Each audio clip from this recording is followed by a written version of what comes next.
dia tão especial, esse dia de Santa Ceia, esse primeiro domingo do mês, no qual nós vamos estar aqui verdadeiramente colocando diante de Deus todas as nossas dúvidas, todos os nossos medos, nossas aflições. E eu tenho uma boa notícia para vocês: hoje vocês vão sair daqui restaurados, hoje vocês vão sair daqui salvos, hoje vocês vão sair daqui curados. Você e a sua casa servirão ao Senhor. Amém? Sem mais delongas, eu gostaria de ir para a palavra de Deus, que encontra assim em Romanos, capítulo 3, versículo 21 em diante. Romanos, capítulo 3, versículo 21 em diante. Vamos hoje entender um pouquinho o porquê, o para quê da cruz de Cristo. Por quê? Para que foi necessária a morte de Jesus?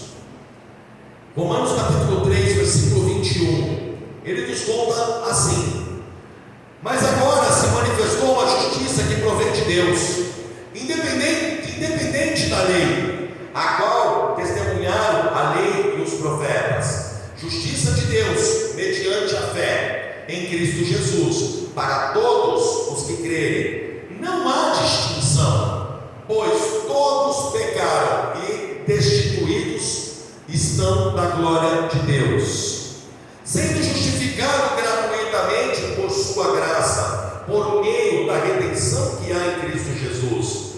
Deus ofereceu como sacrifício para a propiciação, mediante a fé, pelo seu sangue, demonstrando a sua justiça.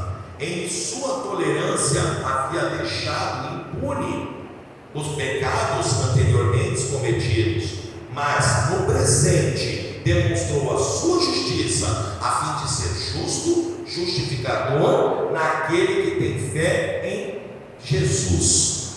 Amém?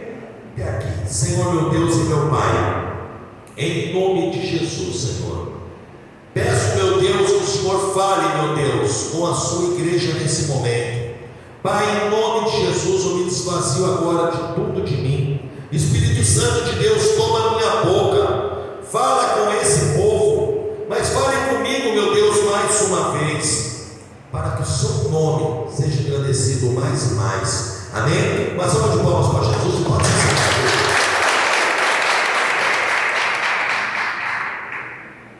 Vamos entender hoje o porquê e o para quê a morte foi necessário que Jesus fosse até aquela cruz e morresse pelo meu e pelo seu pecado. Essa palavra em Romanos capítulo 3, versículo 21 diz: mas agora se manifestou uma justiça que provém de Deus, independente da lei, a qual testemunharam a lei e os profetas. Justiça de Deus mediante a fé em Cristo Jesus. Aí ele, um pouco mais abaixo, ele diz para nós que todos pecaram e destituídos foram da glória de Deus. Diz também um pouco mais abaixo que Deus teve paciência e não levou em conta o pecado da raça humana. Mas agora, no presente, ele manifesta a sua justiça em Cristo Jesus, para que todo aquele que nele crê e for batizado seja salvo.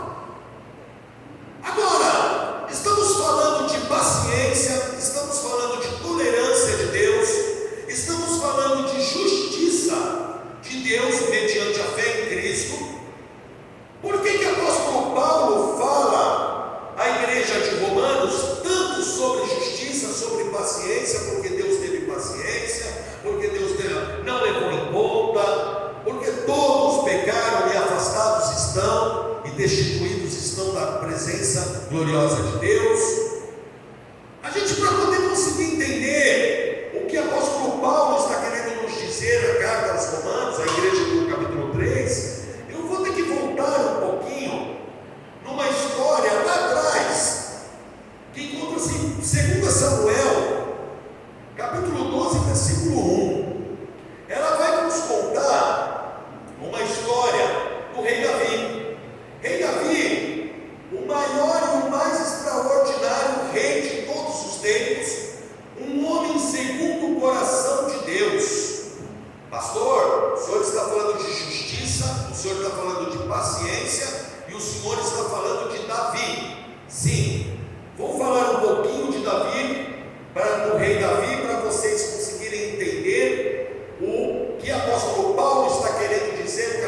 3. Lá em 2 Samuel, capítulo 12, versículo 1, a palavra de Deus nos diz que o Senhor enviou a Davi o profeta Natã. Ao chegar, ele disse a Davi: 2 homens viviam em uma cidade, um era rico e o outro era pobre. O rico possuía muitas ovelhas e bois, mas o pobre nada tinha, senão uma cordeirinha que havia comprado. Ele a criou e ela cresceu com ele e com seus filhos. A comia junto dele, bebia do seu corpo e até dormia em seus braços. Era como uma filha para ele. Certo dia, um viajante chegou à casa do rico e este não quis pegar uma das suas próprias ovelhas ou dos seus bois para prepararem uma refeição. Em vez disso, preparou para o visitante a cordeirinha que pertencia ao pobre.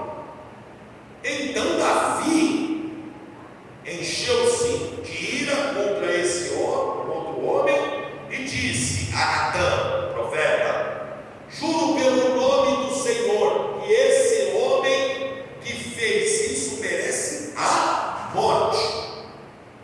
Vamos lá, para vocês conseguirem entender. O profeta Natã chega diante do rei Davi e conta uma historinha para ele. Tinha 2 caras, um milionário que tinha tudo ao seu dispor, várias ovelhas, vários bois, e um pobre que só tinha um só. Ele vai lá, esse rico vai lá, cresce um zóio no vizinho, que só tinha um só e era pobrezinho, e pega essa cordeirinha dele. O que ele merece, o rei Davi? Julga esse caso para mim aí.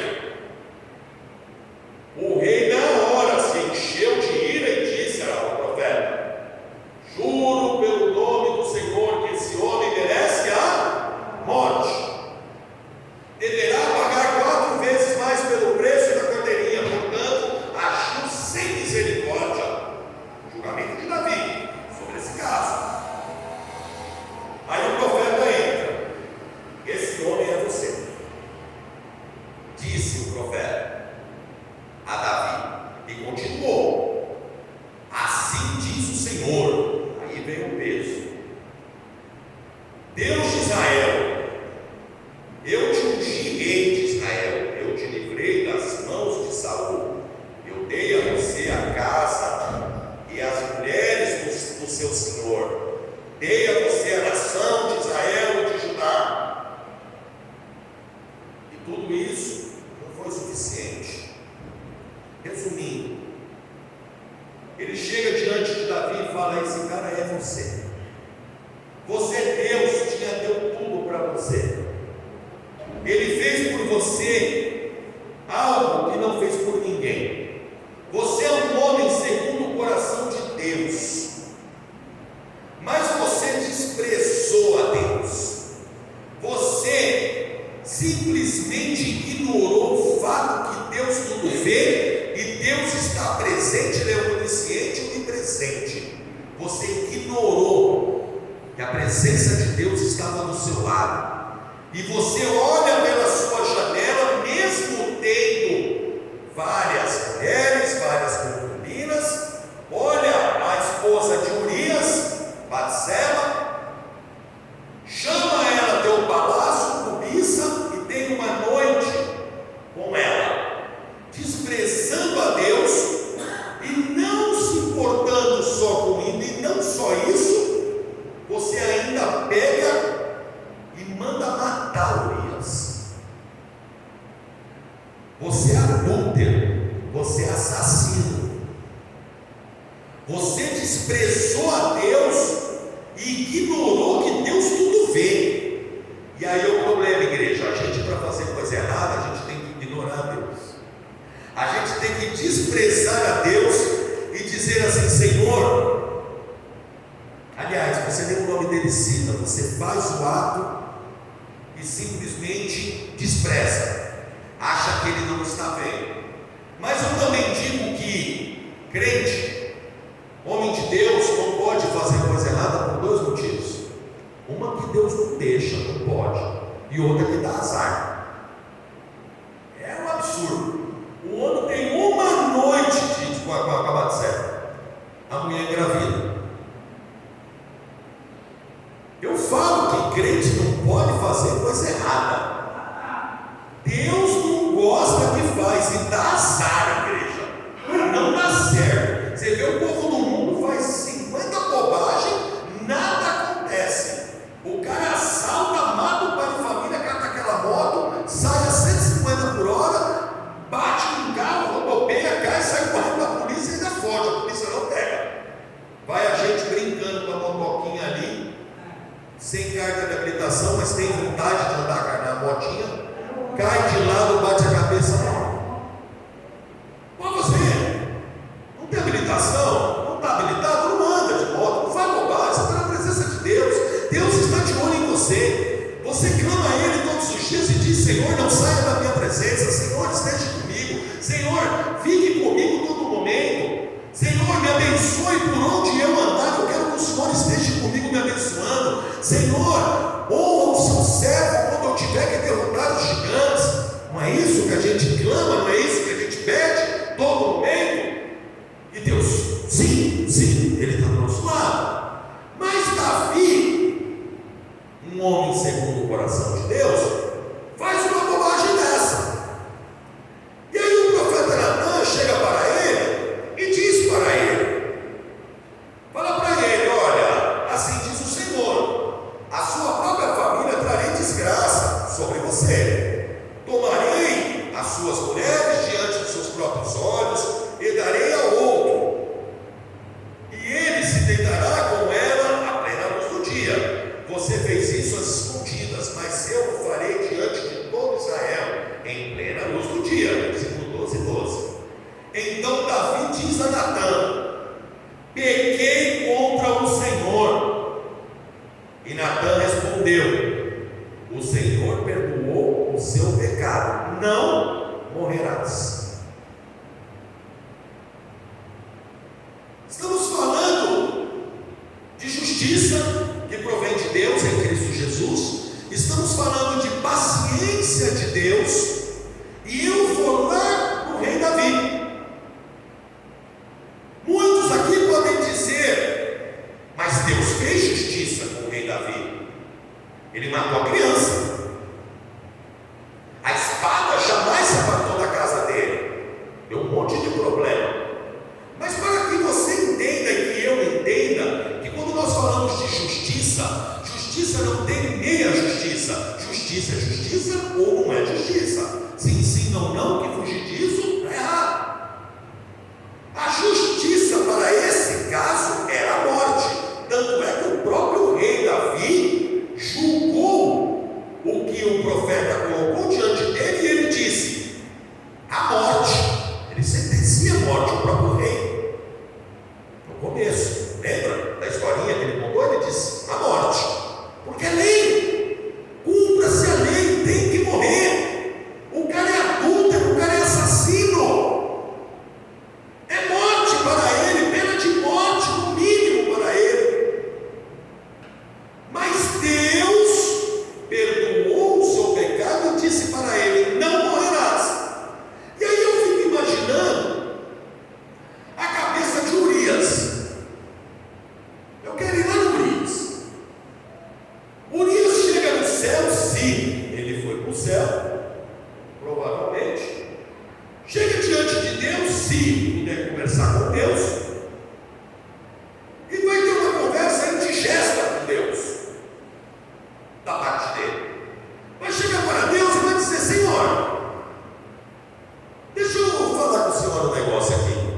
O cara tomou na mão grande a minha esposa, o cara me matou, e o senhor transpassou o pecado e diz que ele não vai morrer. É isso mesmo?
Deus poderia, e com certeza sim, houve essa conversa indigesta, em dizer para ele: todos pecaram e destituídos estão da glória de Deus. É justiça que você quer? Você tem certeza, Urias, que você quer que eu faça justiça com o meu filho Davi? Amém. Vou fazer justiça com o meu filho Davi, só que eu vou fazer justiça com você, porque todos pecaram e destituídos estão. Não existe pecadinho, não existe pecadão. Lidou com a situação da maneira que me convém, mas nesse momento eu estou tendo paciência com vocês, paciência com a raça humana, e para poder fazer justiça e ser justo e justificador com todos vocês, existe uma solução, aliás, duas soluções. A primeira, para fazer justiça, eu mato todos vocês, eu acabo com a raça humana, porque todos pecaram e destituídos estão. Mas como eu amo vocês de uma tal forma sobrenatural, como meu amor é tão grande por vocês, eu não vou matar nem o Davi, não vou matar você, não vou matar mais ninguém. Morro eu no lugar de vocês. E aí paramos em Romanos 3:21. Mas agora se manifestou uma justiça que provém de Deus. Justiça, independentemente da lei a qual está testemunhado os profetas. Justiça de Deus mediante a fé em Cristo Jesus. Jesus Cristo vai à cruz do Calvário por amor. Sim. Vai pelo meu e pelo seu pecado. Sim. Mas ele vai acima de tudo para ser justo e justificador. Ele vai para dar um ponto final e parar com essa situação de que há injustiça no mundo. Se todos pecaram e afastados estão da presença gloriosa de Deus, como justifico gratuitamente cada um de vocês? Pelo sangue derramado na cruz. Esse sangue, ele justifica cada um de vocês, aonde, a partir desse momento que você bebe desse cálice e come desse pão, ninguém mais pode chegar diante de você e dizer para você: você é pecador. Você diz: sim, eu e a torcida do Corinthians toda, todo mundo pecou. Mas hoje o meu advogado é Cristo. Hoje é Ele que me defende. Hoje, quando Deus Pai olha lá de cima, Ele não me vê, mas Ele vê o sangue dele sobre a minha cabeça. E por esse motivo Ele me aceita de volta. E por esse motivo Ele deixa eu beber dessa fonte de água viva, plantada à beira do ribeiro. Essa fonte de água viva que não tem mais fim, que ela é eterna, o qual nos leva de volta aos braços do Pai. Jesus Cristo, Ele vem pelo meu e pelo seu pecado, mas Ele vem também para fazer justiça ao nome do Pai. Havia uma sugestão que Ele deixava impune os pecadores. Ele dava de ombro para coisas que estavam acontecendo. O mal está no mundo e o Deus parece que não estava tomando providência. As pessoas parecem que cada vez mais cresciam na maldade. Mas vem Jesus e diz: o mundo, ele jaz no maligno. No mundo você vai ter aflição, mas tenha bom ânimo, porque eu venci o mundo. E vocês vão passar desse mundo para o mundo celestial, onde não vai haver dor, não vai haver morte, não vai haver doença. Porque você aceitou Cristo Jesus, você aceitou esse sacrifício. Nossa, mas o momento de Santa Ceia é um momento o qual nós fazemos todos os primeiros domingos do mês. O ato de tomar um cálice e comer o pão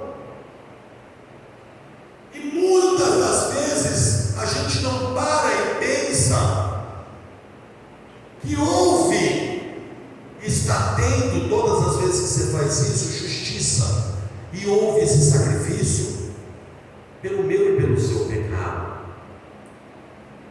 Jesus vem à terra, passa 30 anos, 33 anos e 3 anos de ministério. E num dos últimos momentos de Jesus, ele pega aquele povo, os seus discípulos, leva à mesa e vai participar da festa do pão sem fermento. E ele põe aqueles 12 discípulos diante daquela mesa. Mateus capítulo 26 em diante nos conta essa história. Ele coloca todos eles à mesa, e ali você pode perceber que ali Judas estava, Pedro estava, todos os seus 12 discípulos. 26, capítulo 1 em diante, eu anotei aqui para dizer isso. Nos conta que ele coloca aqueles discípulos ali, e logo depois de ceiar, eles saem dali e vão para um lugar, Getsemane. Jesus foi orar naquele lugar. Vai eu leio aí procurando, quando você achar o que eu estou dizendo. 26. Jesus põe os seus discípulos à mesa, depois dali ele sai, reúne e vai para orar. Mas o que eu quero chegar é na ceia que Jesus fez. Muitos dentro de igreja, e eu já vi isso, quando o diaconato passa com a Santa Ceia, a pessoa diz assim: eu não vou comer, eu não vou beber, porque eu estou em pecado, eu não posso participar da ceia do Senhor. E aí eu digo para você, que é bem esclarecedor, Mateus 26 em diante. Se você discernir e entender que a morte de Jesus foi para o pecador, foi para pegar aquela ovelha perdida e trazer de volta, foi pelo meu e pelo seu pecado, se você entender tudo isso, coma e beba. Coma e beba. Todos pecaram, mas a justiça de Deus está aqui hoje para mim e para você. Não existe nenhum tipo de possibilidade de você dizer: eu não vou participar da Santa Ceia do Senhor, porque eu não sou digno. Judas era digno de participar. Pedro, depois de alguns minutos, passa a faca na orelha do soldado, depois logo em seguida vai lá e nega Jesus. E aonde estava esse povo? Sentado na mesa. Temos que entender de uma vez por todas que Jesus não veio para os santos, para os doutores da lei, não vieram só para aqueles que podem. Eu sou santinho, eu posso. Não existe um só justo. Se não for por esse sangue, se não for por essa carne esmiuçada na cruz do Calvário, numa data de hoje, que você está participando da Santa Ceia, eu digo para você: coma e beba. Entenda que você não é qualquer um. Entenda que existe um preço alto pago na cruz do Calvário para justificar a sua vida. Entenda que ninguém mais pode te acusar. Ninguém mais pode colocar diante de você e falar: você não é merecedor, você não pode comer, você não pode beber. Chegamos num absurdo dentro de igreja, que eu já vi pastores pregando que se o cara não é fiel no dízimo, ele também não pode participar da ceia. Lamentável e triste o que é feito com o nome de Jesus e com o sacrifício feito na cruz do Calvário. Justiça que não provém de mim, não provém de você, mas provém de Deus. Independente da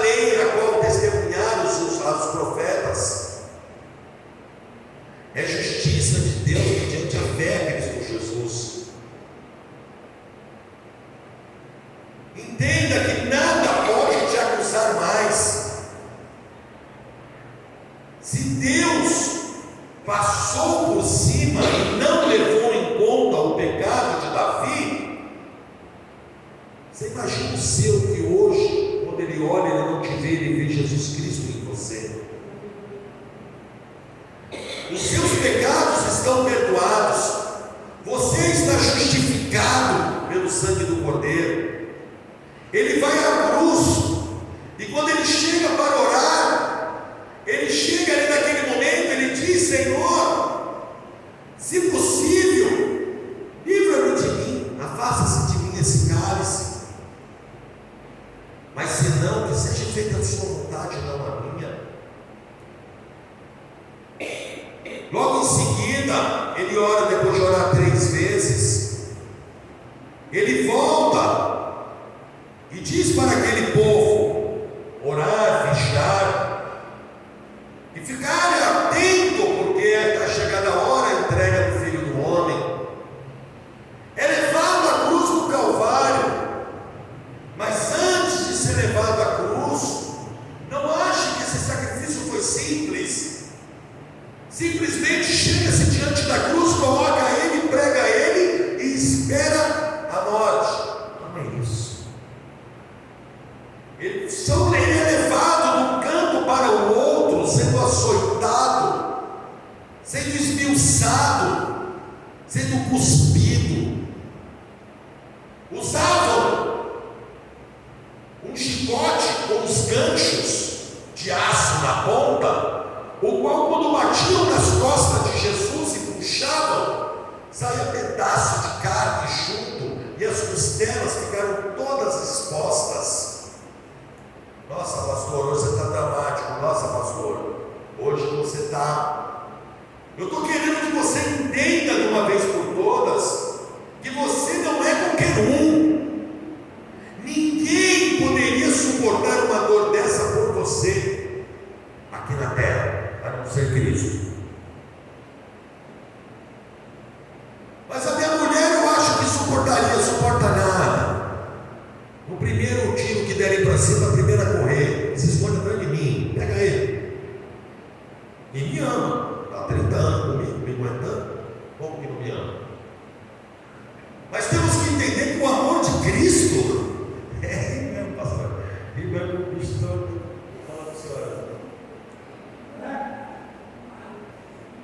O amor que Cristo tem por nós, ele é muito diferente do amor que a minha esposa ou eu sinto por ela. Ele é um amor incondicional, o qual ele dá verdadeiramente a vida pelas ovelhas. Ele verdadeiramente passou todas essas aflições por amor a vocês. Não podemos de maneira nenhuma desperdiçar tamanho amor, tamanho sacrifício.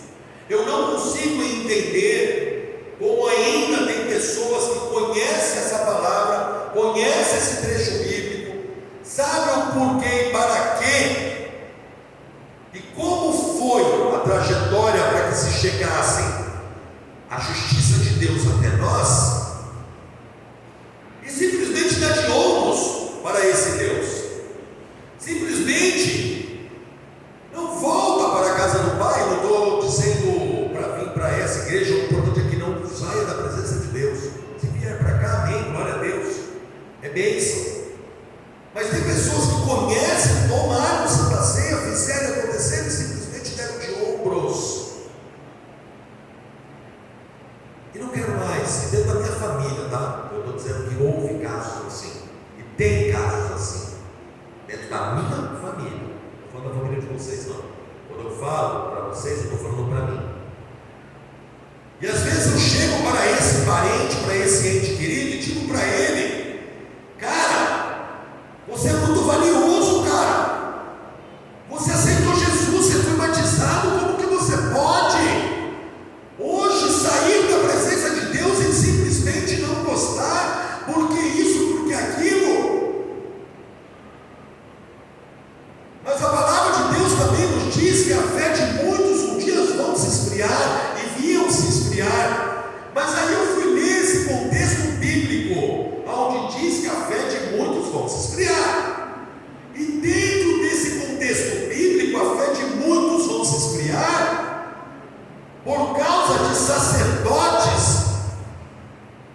da ganância, doutores da lei.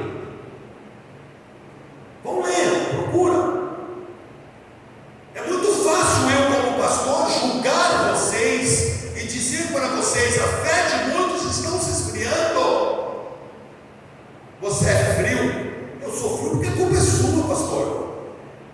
Eu sou frio porque um dia eu entrei dentro de uma casa de oração e eu fui buscar a presença de Deus, porque Ele diz que para ser justo e justificador, Deus manda o seu Filho pelo meu e o pecado da raça humana. E quando eu cheguei lá, tinha uma notícia que se eu não fizesse novos sacrifícios, não ia se achegar a Deus, jogando a cruz no Calvário e o sacrifício todo de Jesus como coisa secundária. É o seu sacrifício que te leva para o céu?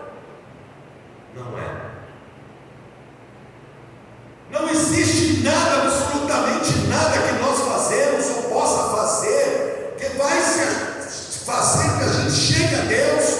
O véu se rasgou quando Jesus entrega o seu Espírito para o Pai e diz: Senhor, está consumado. Mas muitos jogam pessoas para fora de lugar de culto, por causa de bebida, cigarro, catástrofes de existência, aonde por cima do púlpito coa-se um mosquito, mas engole o camelo. Julgam-se vocês como algo que vocês podem dar, e não vocês como ovelhas ganhas e pagas numa cruz. Triste o que fazem dentro de igreja, num dia como Santa Ceia. Jogam-se como se fosse um ato meramente religioso. Estipularam a Santa Ceia numa data bem propícia, próximo do quinto dia útil do mês, porque aí todos vêm e dão dízimos e ofertas. Nossa, pastor, é duro ouvir isso. É muito duro, muito triste ouvir tudo isso. Porque quando a gente toma desse cálice e come desse pão, não existe dinheiro, não existe sacrifício, não existe nada, absolutamente nada que compre isso. Isso foi dado de graça. Isso foi dado por amor. Deus amou o mundo de uma tal forma. Absurdo. E a gente fica revoltado às vezes de conversar com pessoas, e hoje como pastor a gente vai evangelizar e falar com pessoas, e as pessoas dizem: pastor, eu não volto à igreja, porque isso, porque aquilo. E aí alguns pastores dizem assim: vá para a igreja, mas não olhem para o homem, olhem para Deus. É uma estratégia? É bíblico? Não. Apóstolo Paulo fala: sejam os meus imitadores, assim como eu sou de Cristo. Então olhe para o homem, sim. O cara está falando bobagem aqui em cima, está jogando, mandando você para o inferno porque você não fez ou porque você deixou de fazer. Procura um lugar que realmente te acolha. Nossa, pastor, é duro. É duro, mas é verdade. O problema é que estão se pregando tantas heresias em púlpitos, que chega no momento que ovelhas, até porcos se acham ovelha, até pessoas que nem eram para estar ali, mas se sentem ovelhas. Vocês entenderam o que eu estou dizendo? Porcos se sentem como ovelhas por causa das heresias que estão pregando. Porque esse que está sentando, não importa o que ele faça, mas quando ele chega aqui, é algo. Então você é precioso. E eu digo, aqui na Vila Menino Jesus, cada um de vocês é precioso igualmente e nivelado pelo sangue do Cordeiro, não por aquilo que você faz, não por aquilo que você pode dar. e sim por aquilo que a gente enxerga em vocês. Enxerga em vocês almas precisando ser cuidadas, almas que estamos precisando dar amor, carinhos uns para os outros. Ame a Deus de todo o coração e o próximo como a ti mesmo, diz a palavra. Como posso te amar se eu estou olhando para o seu bolso, não para o seu coração? Que justiça é essa que provém de Deus, que vem sobre mim, o qual joga na lata do lixo? A palavra, uma palavra tão bonita, da palavra de Deus, onde Deus amou. Não é Deus cobrou de uma tal forma, é Deus amou. Vamos voltar àquela época, Jesus, aonde Jesus subia nos lugares para fazer multiplicação de pães e peixes gratuitamente a todos.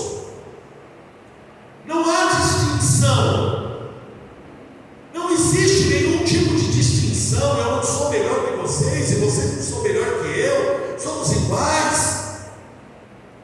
Não importa aquilo que você fez, venha da maneira que estiver, só não permaneça. Mas sim, olhe para os seus irmãos ao lado, olhe para a vida do pastor, e se te convém, continue congregando. É muito legal isso. Não olhe para o homem, olhe para Deus, viu? Então quer dizer, eu posso fazer o que eu quiser, é isso? Já que vocês não olham para mim, então eu posso fazer o que eu quiser. Eu posso ir para a balada, eu posso encher a cara pelo Facebook, eu posso fazer, entrar na boca e fazer o que eu quiser, pegar droga, eu dou à vontade. Vocês não estão usando eu como espelho? Não, use sim. Olhem para mim, sejam meus imitadores. Não que eu seja perfeito, não, mas eu busco a Deus todos os dias. Eu estou com o joelho no chão todos os dias, orando por cada um de vocês, orando por essa igreja, entendendo que existe uma justiça que provém de Deus em Cristo Jesus. Amo cada um de vocês, não por aquilo que vocês podem dar aqui na igreja, não, mas sim por aquilo que você é. Vocês são muito especiais para Deus. Vocês não são qualquer um. Não deixe ninguém, absolutamente ninguém, rebaixar vocês. Quando vocês tomarem hoje esse cálice e comerem desse pão, lembre-se de todo o sacrifício que Jesus Cristo foi feito na cruz do Calvário por você. E a partir desse momento, fala para Deus, fala para o coleguinha que está do seu lado: eu não sou qualquer um, hein? Jesus Cristo morreu por mim. É simples, é fácil? Não é. Tem nada simples, não tem nada fácil. Jesus, naquele grande momento de aflição, preso à cruz do Calvário, chega-se para ele um ladrão, de um lado Dimas e Gêstase. E Gêstase começa a falar para Jesus: oh, Samuel, rei dos judeus, salva todo mundo, se salva também, rapaz. E Dimas na hora repreende o irmão e diz: oh, fica quieto, nós ainda temos porque está aqui. Agora ele não, ele é o filho de Deus, ele é inocente, é sangue inocente que está sendo jorrado por amor à humanidade. E quando ele reconhece, naquele mesmo momento, Jesus fala para ele: ainda hoje estará comigo no paraíso. Mas pastor, você acabou de falar que era 2 ladrão, e agora você está dizendo que Jesus falou que ainda hoje ele vai estar no paraíso? Sim, porque ele aceitou, ele entendeu, ele discerniu o corpo de Cristo. Ele entendeu que aquele sofrimento daquele homem era injusto com ele.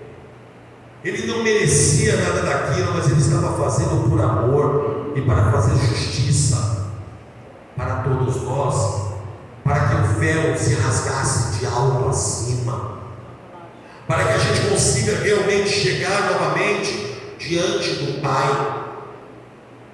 Não sei se vocês entendem que antes desse sacrifício todo, ninguém chegava ao Pai. Jesus diz: eu sou o caminho, a verdade e a vida, ninguém vai para o Pai se não for por mim. É Ele o caminho, é para Ele. E nessa noite, nessa data de hoje, que você vai participar dessa ceia, eu gostaria que você se colocasse de pé nesse momento. Você que entendeu esse sacrifício todo que foi feito, toda essa dor, tudo o que foi dito hoje aqui. Imagina o tamanho da dor que Jesus nos passou, o tamanho do sacrifício por mim e por você. Coloca-se diante de Deus nesse momento e já vai falando para Deus, vai agradecendo a Ele, mas vai pedindo também para Ele perdão pelos nossos pecados. Vai falando para Jesus nesse momento e vai falando para Ele: Senhor, eu entendo o motivo da sua morte, eu estou entendendo por que e para que aconteceu tudo isso. Muito obrigado, Senhor, por esse sacrifício. Obrigado, Pai, por tudo que o Senhor vem fazendo em minha vida. Obrigado, Senhor, porque o Senhor é bom e a sua misericórdia dura para sempre. Pedimos nesse momento perdão, tiramos esse momento para refletir essa semana, esse mês que se passou, e também para falar para Deus: eu quero fazer uma nova aliança contigo, eu quero fazer parte, eu quero estar junto contigo no grande dia. Acha, meu Deus, o meu nome no livro da vida. Eu gostaria que faça algo hoje aqui que Deus está me pedindo. Se tem alguém aqui hoje, na igreja mesmo, nossa aqui, que quer vir aqui à frente para se reconciliar com Deus, para receber uma oração especial e dizer assim: Senhor, eu estou de volta, Senhor, me perdoe porque eu me afastei, às vezes nem saiu, mas precisa de um reconciliamento, precisa de um abraço de Jesus, precisa falar para Deus: Senhor, eu estou aqui, Senhor, eu estou aqui de volta, meu Deus, porque eu te amo, porque eu te busco, porque eu te quero, porque eu entendo, Senhor, que só a Ti devo amar, só a Ti devo buscar. Você que sente no coração de estar recebendo uma oração, vem aqui à frente, se colocar na presença de Deus nesse momento, pedir para que essa oração de reconciliamento venha aqui à frente, em nome de Jesus. Se sentir no coração, se está todo mundo com o coração tranquilo e nada quer te pedir de perdão ou quer esse reconciliamento com Deus, permaneça no seu lugar.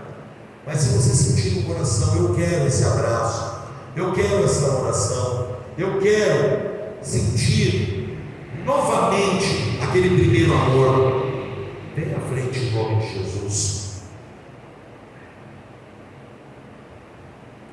Eu vou estar abrindo a Bíblia em 1 Coríntios